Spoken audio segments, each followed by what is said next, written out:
પૂજ્ય હરિરાય મહાપ્રભુજી આ એક એક સાખીના માધ્યમથી આપણને વલ્લભને નિકટ લઈ જઈ રહ્યા છે. માનો એક એક સીડીઓ ચડતા ચડતા શ્રી વલ્લભ આપણી પ્રતીક્ષા કરી રહ્યા છે. મીંડાઓ હતા, એકડો હવે લાગ્યો, કારણ કે દ્રઢ ઈન ચરણન આ એકડો હવે મળ્યો. પુષ્ટિ ભક્તિ માર્ગમાં 24 કલાક સેવા કરી લો, અખંડ ભક્તિ ભજન પાઠ કરી લો, પણ જો વલ્લભના ચરણોનો અનુરાગ નથી તો એ બધા જ એકડા વગરના મીંડા જેવું છે. દ્રઢ ઈન ચરણન કેરો ભરોસો. તમે એ લાઈન એનું તો અર્થઘટન છે આખા પદનું, પણ ખાલી પહેલી લાઈન કરો ને તો દ્રઢ ઈન ચરણ ગુણાકાર તમે કરો, અક્ષર ગણો તો 13 અક્ષર થાય. દ્રઢ ઈન ચરણ કેરો ભરોસો 13 અક્ષર શેના માટે? અને વલ્લભના ચરણોમાં અનુરાગ થયો હોય તો અષ્ટાક્ષરના 8 અને પંચાક્ષરના 5 આ 13 સિદ્ધ થઈ જાય. આ બંને મંત્રો કેવલ વલ્લભના ચરણાના અનુરાગ. અષ્ટાક્ષર પંચાક્ષર હું નથી કહેતો, મારી વાત તો માનતા જ નહીં જ્યાં સુધી હું પ્રમાણ ના આપું. દયારામભાઈ કહે છે અષ્ટાક્ષર પંચાક્ષર ભાગવત ગ્રંથ સહિત શ્રી વલ્લભના નામમાં એ છે પૂર્ણ પ્રતીક. દયારામભાઈ પોતે પુષ્ટિ લડાવ ગ્રંથમાં કહે છે અષ્ટાક્ષર પંચાક્ષર શ્રી ભાગવત ગ્રંથ સહિત સમગ્ર ભાગવત પણ શ્રી વલ્લભમાં સમાય. એટલે તો સપ્તશ્લોકીમાં સ્વયં ગુસાઈની આજ્ઞા કરે શ્રી ભાગવત પ્રતિપદ મણિવર ધાવાંશુ ભૂષિતા મૂર્તિ શ્રી વલ્લભાભિદાન સ્તનોતુ નિજ દાસસ્ય સૌભાગ્ય. ભાગવતનો એક એક અક્ષર મણિ છે અને એનો પ્રકાશ એનાથી શ્રી વલ્લભનું શ્રી અંગ રચાય. એ મણિનો પ્રકાશ રૂપ શ્રી વલ્લભનું અંગ છે. અને એટલા માટે શ્રી વલ્લભના નામને સાધારણ ન માનશો. શ્રી વલ્લભ પદ વંદો સદા, સદા શબ્દનો પ્રયોગ કર્યો છે. જરૂર પડે ને દુઃખ આવે ત્યારે ભાગીને નહીં જવું. આપણી તકલીફ શું છે? જરૂરત નથી હોતી ત્યાં સુધી અસમર્થ લોકોના સહારે છે, અને જ્યારે એમની અસમર્થતાનું ભાન થાય પછી સાચા સામર્થ્યનું જ્ઞાન માણસ. શ્રી વલ્લભ પદ વંદો વંદન.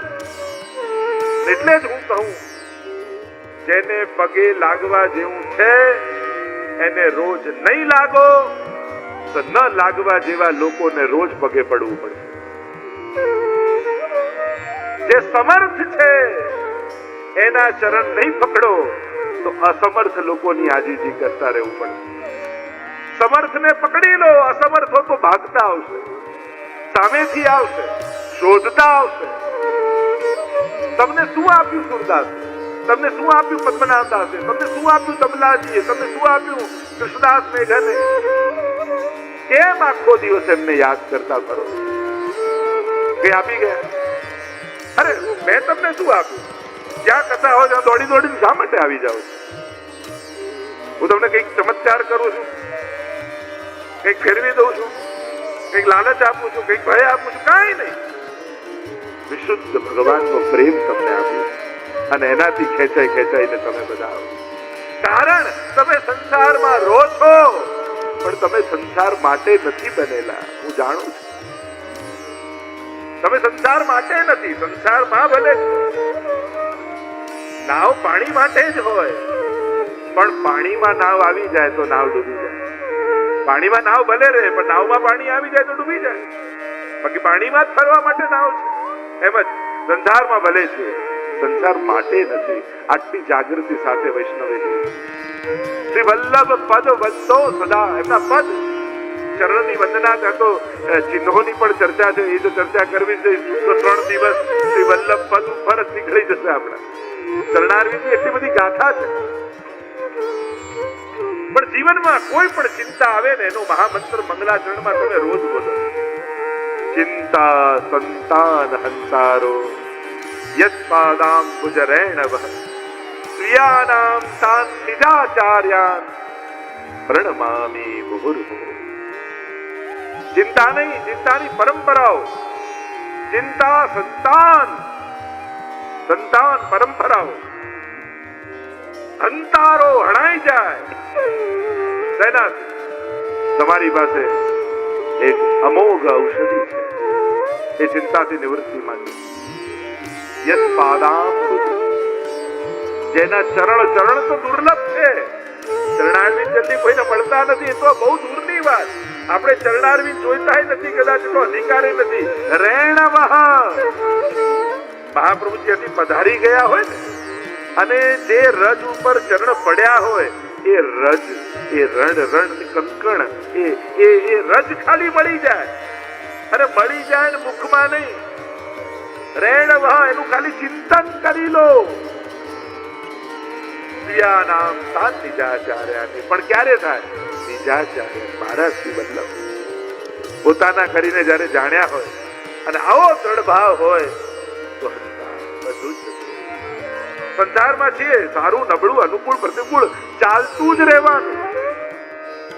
તમે ક્યારેક એવું કહેશો કે મારે સુખ જોઈતું જ નથી, દુઃખ જ જોઈએ, છતાંય સુખ આવવાનું. બોલો, હવે છતાંય સુખ આવવાનું તો છતાંય દુઃખ નહીં આવવાનું. આપણે આગ્રહ શું રાખીએ છીએ? દુઃખ તો આવવું જ ન જોઈએ.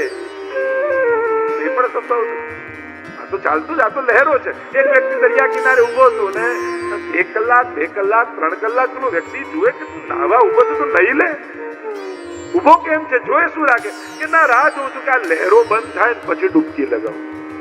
તો દરિયાની લહેરો તો ક્યારેય રોકાવાની છે જ નહીં. ક્યારેક સુખની લહેર આવે, ક્યારેક દુઃખની આવે, ક્યારેક અનુકૂળતાની, ક્યારેક પ્રતિકૂળતાની. પણ તમે સંસાર માટે નથી. હા, સંજોગોને અનુકૂળ વ્યવસ્થા કરો, એની કોઈ ના નથી. મહાપ્રભુજીના સ્પષ્ટ વચન છે, પ્રતિકારો સિદ્ધસ્ય ના ગ્રહી ભવે. દુઃખ દૂર કરવાનો ઉપાય મળે તો કરી નાખો. ભગવાન આવીને કરી જાય એ રામા નહીં જોવું, એ પ્રતીક્ષામાં નહીં બેઠા રહેવું. સેવક તમે છો કે અનુકૂળતા ભગવાને બુદ્ધિ આપી છે. 3 વાના મુજને મળ્યા હૈયું મસ્તક હાથ. બહુ થઈ જતું નાથ, હવે ચોથું નથી માંગવું. આપણે ગુજરાતીના એ સાહિત્યકારોના વચનોને યાદ કર્યું. 3 વાના મુજને મળ્યા હૈયું મસ્તક ને હાથ. બહુ થઈ જતું નાથ, હવે ચોથું નથી માંગવું. એટલે હું ઘણી વાર કહું ને, ઓળાનો ભગવાન હોય, મૂર્ખાનો ભગવાન ના હોય. ભગવાને બુદ્ધિ આપી છે તો વાપરીને ઉપાય ગોતો. બધું આવીને ભગવાન કરી જાય કે કામ પાડો છે તમારો.